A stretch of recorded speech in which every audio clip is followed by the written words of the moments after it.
There is a specific kind of silence that fills a house when you are the last one left standing, a silence that used to terrify me, but has since become my oldest and most reliable companion.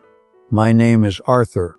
I am 93 years old, and after outliving my wife, my siblings, and every single friend I grew up with, I want to tell you why this solitude is not the tragedy you might think it is, but rather the greatest teacher I have ever known. When you are young, you are never truly alone because you are constantly accompanied by the noise of your own ambition and the clamor of the world demanding your attention. I look back at my 30s and 40s, and I see a man who was running a race that had no finish line, convinced that silence was something to be filled with radio broadcasts, dinner parties, and the constant friction of other people. I measured my worth by how many people called my name, by how full our table was on Thanksgiving, and by the feeling that I was needed in a dozen different places at once. We live our lives in a state of distraction, terrified of the moment the music stops, because we have been told that to be alone is to be failed, that an empty room is a sign of an empty life. I believed that for 70 years, right up until the day the world, as I knew it, began to dismantle itself piece by piece. It didn't happen all at once, which I suppose is a small mercy, but it happened with a relentless consistency that I was powerless to stop. The first great silence arrived when my wife, Eleanor, passed away 15 years ago, and that was a silence that felt heavy, like water filling my lungs. Suddenly the house, which had been a container for our shared life, became a museum of memories, where I was the only visitor. I remember walking into the kitchen and waiting for the sound of the kettle or the rustle of the morning paper, and when those sounds didn't come, I felt a panic so sharp it nearly brought me to my knees. I thought that was loneliness, that terrible aching gap where another person used to be, and for a long time I tried to plug that gap with anything I could find. I kept the television on all day just to hear human voices. I went to the grocery store just to exchange a few words with the cashier, and I clung to my surviving friends like a drowning man clutching driftwood. But time is a thief that doesn't bargain, and slowly the circle began to close. My bridge partner, the man I'd known since the army, went a year later, and then my younger sister, and then the neighbors who had lived next door for 40 years. It is a strange and surreal experience to watch your address book turn into a list of ghosts, to pick up the phone and realize there is no one left who remembers you as a young man. There was a period in my late 80s when I felt like a relic, a piece of furniture left behind in a house that was being sold, and I was angry at the unfairness of it all. I felt discarded by life, resentful that I was still waking up every morning while the people who made the world make sense were gone. I spent days sitting in my armchair, staring at the dust motes dancing in the afternoon light, waiting for the sadness to swallow me whole. However, something unexpected happened in that chair, something that nobody tells you about because so few of us sit still long enough to find out. As the weeks turned into months of solitude, the panic began to recede, and the silence changed its texture. I stopped reaching for the remote control to drown out the quiet, and I stopped feeling the desperate need to be validated by another person's presence. I began to notice that without the constant reflection of myself in the eyes of others, I was finally meeting myself for the first time. All those years, I had been Arthur the husband, Arthur the father, Arthur the employee, Arthur the friend, playing roles that were necessary and beautiful, but roles nonetheless. Now, with the audience gone and the stage lights dimmed, I was just me.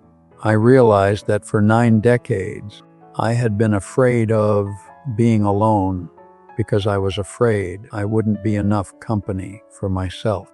I thought I needed someone else to witness my life for it to matter. But sitting on my porch, watching the seasons change with a slowness I had never appreciated before, I discovered that I am actually quite good company. I started to have conversations with myself, not out of senility, but out of a genuine curiosity about what I thought and felt without the filter of social expectation. I remembered things I had forgotten 50 years ago. The smell of the rain on hot asphalt in the city, the way my mother hummed when she was ironing, the specific feeling of hope I had when I bought my first car. These memories weren't sad, they were vivid and alive, and they were mine. The loneliness that we fear is often just a withdrawal symptom from the addiction to distraction. Once you get past that withdrawal, you enter a state of solitude that feels vast and rich. I wake up now at 5 in the morning, and I don't feel the crushing weight of an empty day. I feel the luxury of time that belongs entirely to me. I make my coffee with a ritualistic slowness, watching the steam rise, tasting the bitterness and the sweet, and I am fully present in that moment in a way I never was when I was rushing to a meeting or arguing about politics. When you are young, you are always living 5 minutes ahead of yourself, worrying about the next thing. But when you are 93 and the future is a short horizon, you learn to inhabit the present with a ferocious intensity. I have found that the natural world steps in to fill the space left by people, and it is a companion that never tires and never leaves. I have a relationship with the birds that come to my feeder that is as serious and attentive as any friendship I've had. I know their hierarchy, their habits, their squabbles, and in watching them, I feel connected to the pulse of life that continues regardless of my personal grief. I watch the way the light moves across my living room floor, marking the passage of the day like a sundial, and I find it profoundly beautiful. You might think this sounds boring to watch light and birds, but when you strip away the noise, you realize that the world is constantly performing a symphony for you, if you only have the quietude to hear it. There is also a great freedom in this stage of life, a liberation from the need to be understood or approved of. When you are alone, you don't have to compromise on what you want to eat, when you want to sleep, or what you want to think about. I read books that I've meant to read for decades, and if I don't like them, I put them down without guilt. I listen to music that moves me, sometimes weeping freely at a melody, because there is no one there to ask me, what is wrong? And that release is cleansing. I have learned that emotions, even the sad ones, are just weather patterns passing through the landscape of the mind. And if you sit still, they eventually change. I don't fight the grief when it comes, and it does still come. I just invite it in, sit with it, and let it leave when it is ready. I want you to know that the fear of ending up alone is a misplaced fear. The true tragedy would be to arrive at this age and still be a stranger to yourself, to still be frantically looking for someone else to tell you who you are. I have learned that we are born alone and we die alone, and the space in between is an opportunity to build a friendship with the one person who will be there for every single second of the journey, yourself. If you can learn to like the person you are When no one is watching, you will never truly be lonely. So, do not look at an old man sitting alone on a park bench and feel pity. Do not assume he is suffering in the silence. He might be having the most interesting conversation of his life with his own memories. He might be observing the way the wind catches the leaves with a painter's eye. Or he might simply be resting in the peace of knowing that he no longer has to perform for anyone. I miss my wife, and I miss my friends, and I would give anything to hear their voices one more time. But I am not broken by their absence. I have expanded to fill the space they left. My advice to you, while you are still in the thick of the noise and the striving, is to practice a little bit of this solitude now. Don't wait until life forces it upon you.